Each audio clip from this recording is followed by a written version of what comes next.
এক লোকের একটি গাধা পরিত্যক্ত একটি কূপের মধ্যে পড়ে গেল।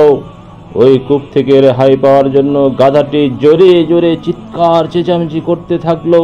এদিকে সেই গাধার মালিক গাধাটিকে কূপ থেকে উঠানোর জন্য তার প্রতিবেশী লোকজনদেরকে ডেকে নিয়ে আসলো।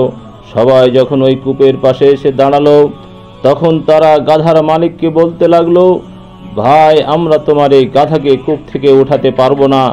কারণ হলো, এই গাধাটিকে কূপ থেকে উঠানোর জন্য আগে রশি দিয়ে গাধাটিকে বাঁধতে হবে, আর রশি দিয়ে বাঁধার জন্য আমাদের মধ্য থেকে যে কোনো একজনকে কূপের নিচে নামতে হবে।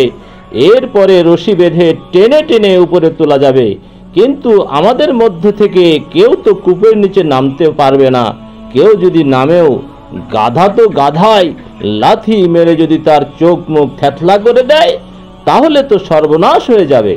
সুতরাং এই গাধাকে কূপ থেকে তোলার একটাই উপায় আছে, সেটা হচ্ছে অনেক টাকা পয়সা খরচ করে শহর থেকে প্রশিক্ষণপ্রাপ্ত লোক নিয়ে আসতে হবে। তারাই এই গাধাটিকে উদ্ধার করতে পারবে।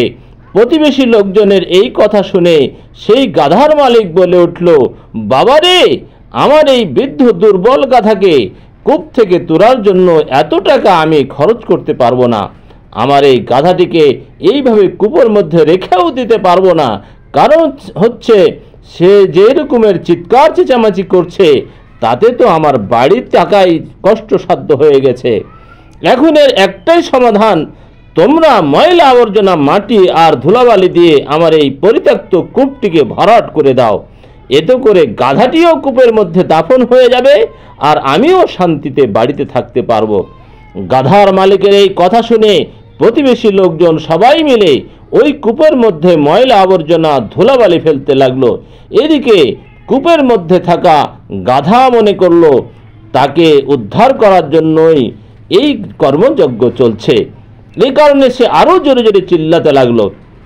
গাধার চিল্লানো দেখে প্রতিবেশী লোকজনেরা আরো উত্তেজিত হয়ে আরো বেশি বেশি ময়লা আবর্জনা ফেলতে লাগলো।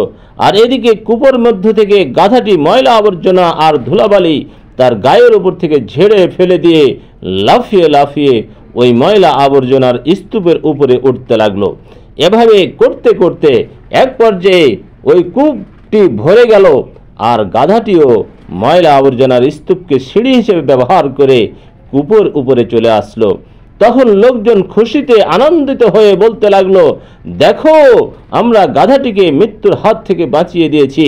প্রিয় বন্ধুরা, ঠিক একইভাবে আপনার পাশে থাকা লোকজনেরা আপনাকে কটূক্তি করে, অপমান করে, অবহেলা করে, অপদস্থ করে ব্যর্থতা নামক কূপের মধ্যে দাফন করে দেওয়ার চেষ্টা করবে।